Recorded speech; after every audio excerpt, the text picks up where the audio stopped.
Yeah, so there we go. And now I'm recording. Ready when you are. Alrighty. Hello, ladies and gentlemen. My name is... No, never mind. Take two. Yeah, see, that's a prime example of how wonderful my intros can be sometimes. Edit that out, Crip, in case it Yeah. was immediately obvious. Yeah, Crip, do work your magic and make me seem not as much of an idiot. And that's going to be really tough, because I'm a pretty big idiot.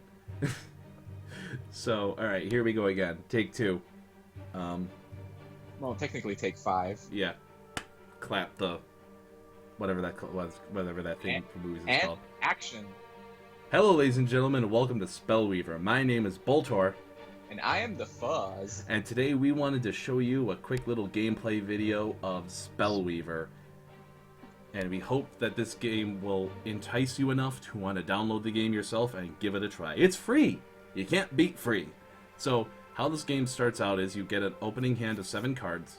You get to either keep the hand, or you can send it away and draw another hand. That hand, the second hand you draw, you're stuck with. That's the permanent hand. But this is a really good hand for an aggressive deck like mine, so I'm just going to go ahead and keep it. So, first things first, I'm going to play my Dominion Shrine here. I'm going to choose a level. Now, you can play Dominion Shrine, or any shrine, for the level of the aspect, and you gain 1 mana and draw 1 card. Now, the mana you gain is permanent. It sticks around. You don't lose it. And every time you do, you also draw a card. So you draw 2 cards per turn, in theory. So, now I'm going to start off with my 3/1 Spoiled Aristocrat. It can't attack, it can't block, but it can as soon as you play another creature to go along with it. Now, I'm a little light on shrines, which, you know, you want to be able to play every turn. So I'm actually going to take a card and send it back to my deck using something called Divine Offering. Take a card from your hand, put it at the bottom of your deck, look at the top 5 cards of your deck, take any shrine from among them, put it in your hand. So now I'm going to pass play over to Fuzz. Alright. I am also going to go up a level. And I'm also going to look for some extra mana. And I'm going to play my 1 level, 1 cost creature. Okay, so now my creature is 2 speed, as shown by the little hash marks there. Speed. A creature can only attack or block another creature if it can match its speed. So, since his creature has 3 speed and mine has 2, he can attack my creature, but my creature can't attack his. Also, his creature can block mine, I can't block his creature. So, how this is going to work is I'm going to play this Dominion Shrine to draw a card. See what I draw. Very nice. And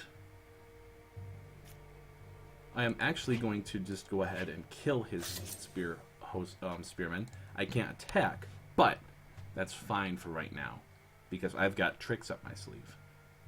Oh, I'm sure you do, but you're not the only one. I am also going to pass the turn.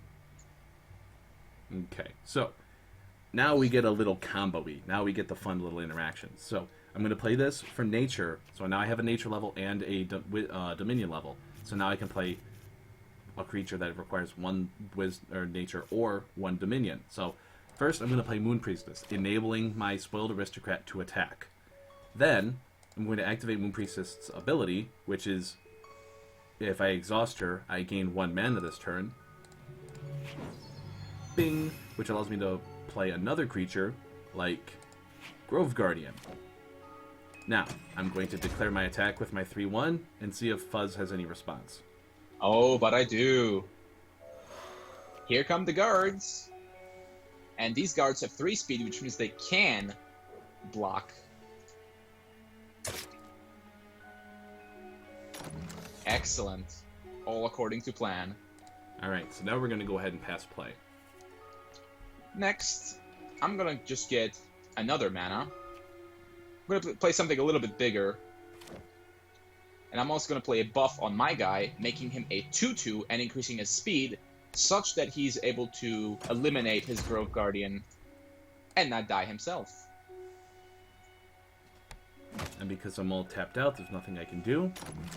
So, And I'm also going to use my Spark of Initiative, something which is given only to the second player, sacrifice it to get 1 extra mana for the turn, and I will use my Hero Power to summon another Militia.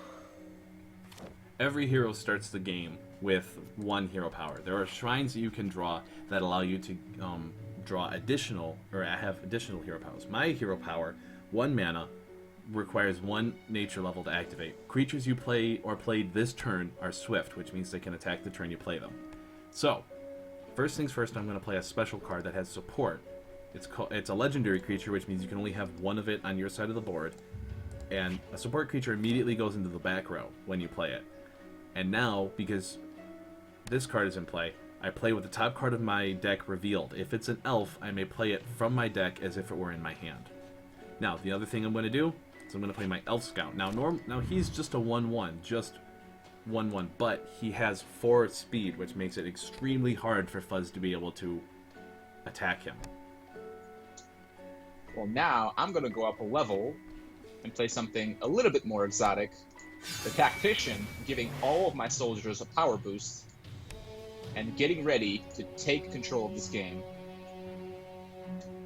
And his guy has 4 speed, so I can't attack it, so we're just going to attack the face. Okay, so this is an aggressive deck matchup, so I'm actually just going to let all that go through because there's really not much I can do about it.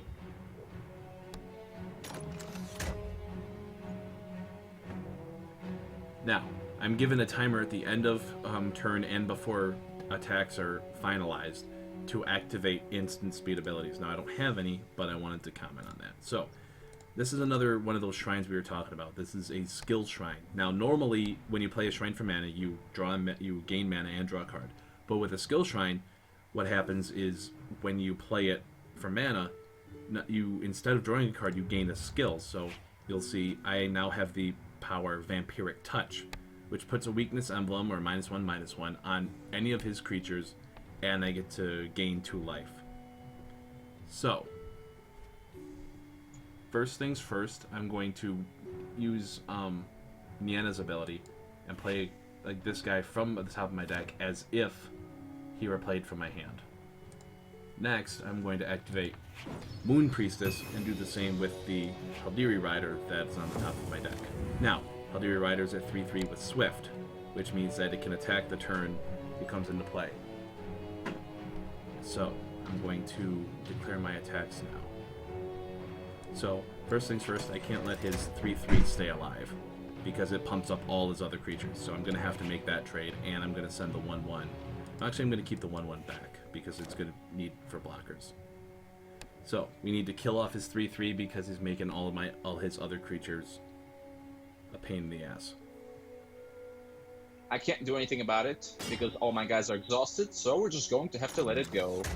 And then, I am going to take Nienna and move her to the front row. Now, she can't attack the same turn she's moved from the back row to the front row, but since she's got 3 health, she can run interference for some of my other creatures. Keep my high-value creatures alive, so to speak. Well, now I'm going to use my skill shrine, which allows me to power up my soldiers by sending guys from my graveyard back to my deck. I have 2, so I have the option to do that. But we have bigger plans.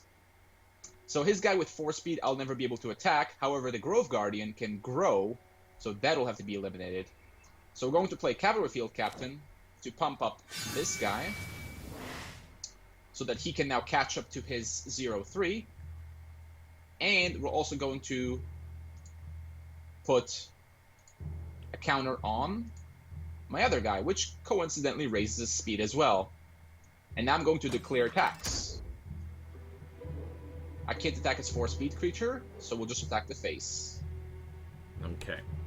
So now, my Elf Scout is going to act as a blocker for my Grove Guardian, because Grove Guardian can get bigger while Elf Scout can't. So, we're just going to let everything else go through the way it is. And I'm going to use my last mana to use my hero power, summon another militia. Okay, so this isn't really what we want to see, so we're going to send it back, trade it in for a shrine, and hopefully draw something better, which we did. Now, we're going to play another Haldiri Rider, and while we could send 5 to the face, we've kind of got to play a little bit of damage control in the sense of his creatures are getting a little out of hand. So, what we're going to do is we're going to attack his 2/2 with our 3/3. Pretty straightforward stuff. And then, now we do it with our 3-speed creature because this guy's speed is too low.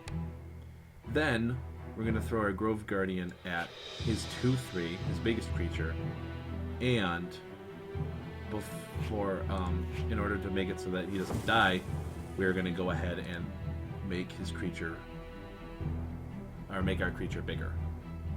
Now, I can't do anything about that. My Militia's 1 speed. He cannot stop these guys, so we just kind of have to let it go and hope for the best. Okay. Alright then. So now, I'm going to use a spell to take care of the Haldiri Rider because it's bigger and faster than all of my creatures, and I don't want him to continue to killing my creatures. As well, we're also going to activate our hero power to give a buff to another one of our soldiers. We're going to take care of this guy. We're actually going to attack him twice, just in case Boltor's last card is another trick. And it is not. Never hurts to be cautious. Alright, so we're going to draw a card, and I guess we're just going to go ahead and play everything that we have. And we're going to activate the hero power, or we're going to activate both of these guys. We're going to use our hero power to make his one guy weaker, and then we're going to use our other hero power to give him swift, and then we're going to attack his one creature.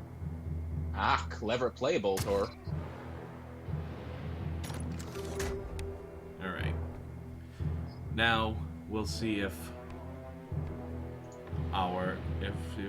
we'll see if Fuzz is able to put this game away, because we are not in best of positions right now. Another cavalry field captain will give me the speed boost I need to defeat his elf, and I'm going to use both of my hero powers as well. This is the last soldier, and we'll play the Path of Transcendence, and we'll just keep pressuring Boltor because he's low on cards, and we want to put this game away as quickly as possible. And I'm going to not use my spell because I want to maintain as much pressure as possible. Alright, and the card I drew is not going to help me, and I'm staring down what's probably lethal next turn, so I'm actually just going to concede right here. So I hope you enjoyed this game of Spellweaver, and we hope it allows you to... Let me try that again, crap. I hope you enjoyed this game of Spellweaver, and I hope... Let me try that a third time. I hope you enjoyed this game of Spellweaver, and I hope it's enticed you enough to want to download and play the game yourself. Remember, it's free. And I'm Boltor, and for the Fuzz, may the cards rise to meet you and bring good RNG to your enemies' enemies. We will see you in Spellweaver.